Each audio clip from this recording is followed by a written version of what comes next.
જસદણ વિછિયામાં આઈ ખેડૂત પોર્ટલ ઠપ જોવા મળ્યું છે. સરકારની સહાય યોજનાઓ માટે ખુલ્લું મુકાયેલું આઈ ખેડૂત પોર્ટલ 5 દિવસથી બંધ છે. સરકારે 27 માર્ચથી ખેડૂતો માટે આઈ ખેડૂત પોર્ટલ રજીસ્ટ્રેશન કરવા માટે ખુલ્લું મૂક્યું હતું. ત્યારે સરકાર દ્વારા 1 મહિના સુધી વેબસાઇટ પર રજીસ્ટ્રેશન કરવાની મર્યાદા જાહેર કરી હતી. વેબસાઇટ ન ખુલતા અને ડેટા સબમિટ કરતી વખતે એરર આવતા ખેડૂતોમાં રોષ જોવા મળ્યો હતો. ફોર્મ ભરવા માટે ખેડૂતોએ સેન્ટર અને ગ્રામ પંચાયતના ચક્કર લગાવવા પડી રહ્યા છે. રાત પર ઉજાગરા છતાં અરજી કરવામાં નિષ્ફળતા મળી રહી છે.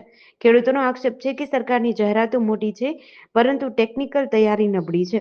આઈ પોર્ટલ વેબસાઇટ પર ખેડૂતોનું રજીસ્ટ્રેશન કરવા માટે મોડી રાત સુધી ઉજાગરા કરવા પડે છે. સમય મર્યાદા ટૂંકી હોવાથી મુશ્કેલીઓ વધી રહી છે. સુરેશભાઈ ગોરધનભાઈ રામાણી.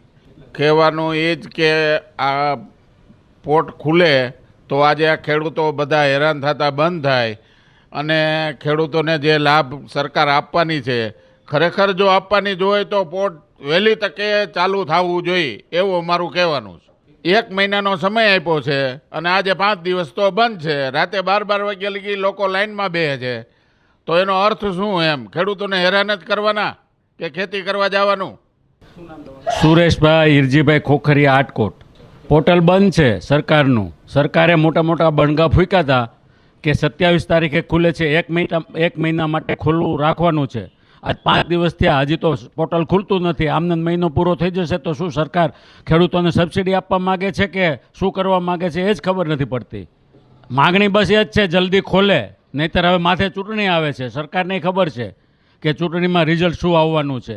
એટલે સરકારને જો હકીકત એની દાનત હોય તો તાત્કાલિક આ 24 કલાકની અંદર એને ખોલવું જોઈએ. અને ખેડૂતો જે રાતના 12 વાગ્યા સુધી ફોર્મ ભરવા માટે લાઇનમાં બેસે છે, તો એને બિચારાને વાડીએ જઈને કામ કરવું કે અહીંયા લાઇનમાં બેસવું, આખી રાતનો ઉજાગરો કરવો.